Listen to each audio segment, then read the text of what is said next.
Hello, my name is Olivia Edwards, and this is my PRaISE presentation poster.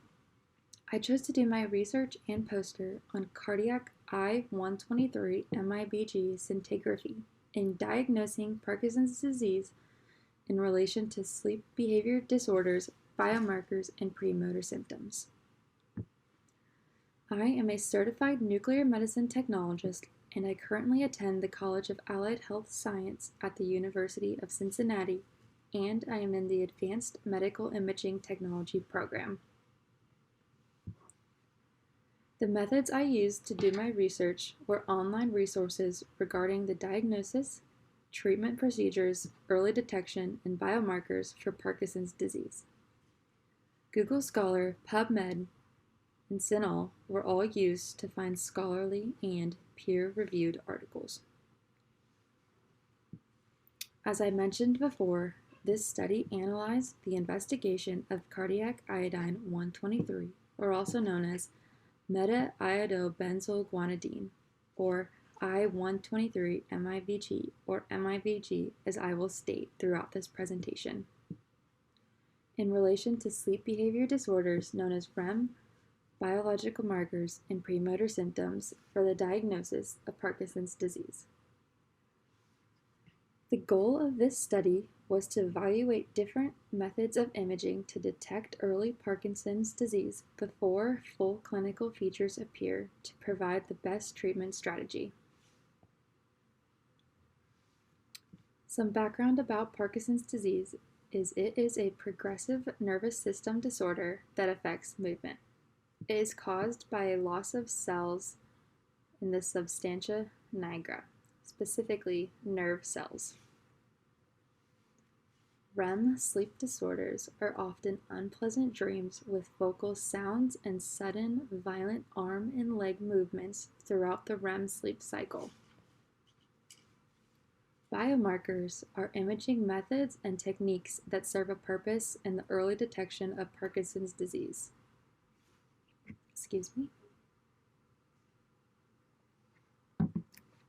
In this study, we will mainly be talking about positron emission tomography, known as PET, single photon computed tomography, known as SPECT, and transcranial ultrasound.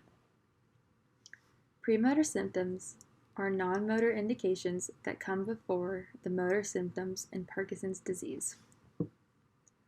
It is important to understand what reduced I-123 MIBG cardiac scintigraphy means, as well as how it can be used to differentiate Parkinson's disease from other neurodegenerative diseases. In my research, I found cases that prove development of rapid eye movement sleep behavior disorders represents one of the first phases of Parkinson's disease. As you can see on Figure 5, a delayed image of I-123 MIBG. Image A represents the control patient. Image B is a patient with a REM sleep behavior disorder, and Image C is a patient diagnosed with Parkinson's disease. Note the markedly reduced MIBG uptake in the patient with REM sleep behavior disorder and Parkinson's disease. There is a loss of sympathetic cardiac nerve supply in sleep disorder patients that is the same reduction we also found in patients with diagnosed Parkinson's. Other imaging methods include PET, SPECT, and transcranial ultrasound that are useful in diagnosing early Parkinson's, but can be much more effective when combined with MIBG rather than standing alone. I would like to say that there is no lab or imaging test that is recommended or specifically for Parkinson's disease. However, in 2011, the U.S. Food and Drug Administration approved an imaging scan called a DAT scan that is performed in nuclear medicine departments.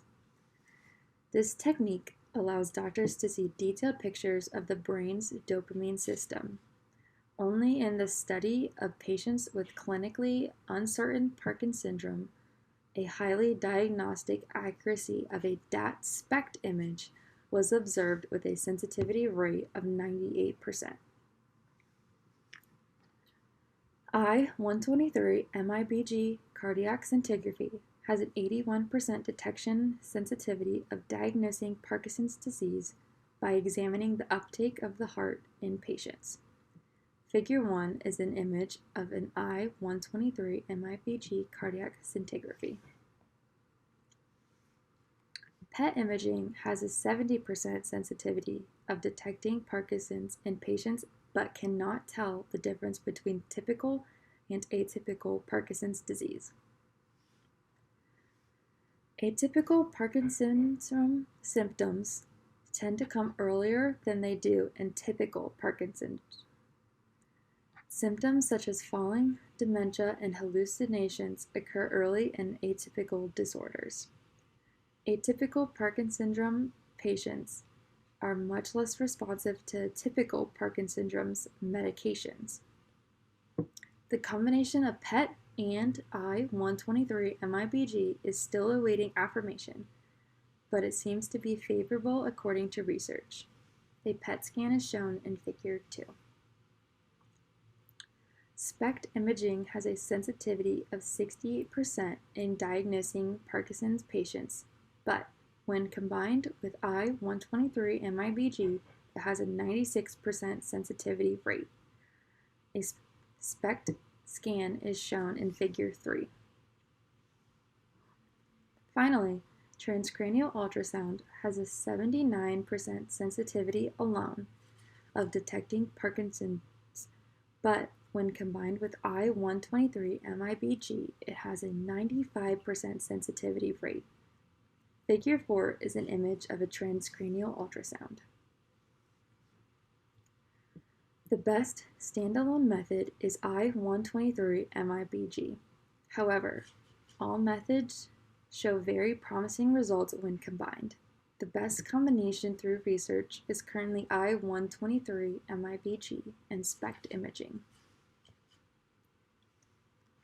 There are quite a few limitations within this research. One thing that I faced the most doing this research is many of the articles are outdated, which created an issue with relevance. Thankfully, information and research is always updating and changing. Another limitation to early detection of Parkinson's disease is that patients who are tremor dominant tend to show normal cardiac MIBG uptake, especially early in the disease. This can skew studies supporting the reduced uptake of MIBG. Future studies that will investigate further the findings of I-123 MIBG cardiac scintigraphy and REM cases are warranted. Finally, you must have careful interpretation of the results of I-123 MIBG because some medications of these potential Parkinson's patients are taking can affect the cardiac MIBG uptake.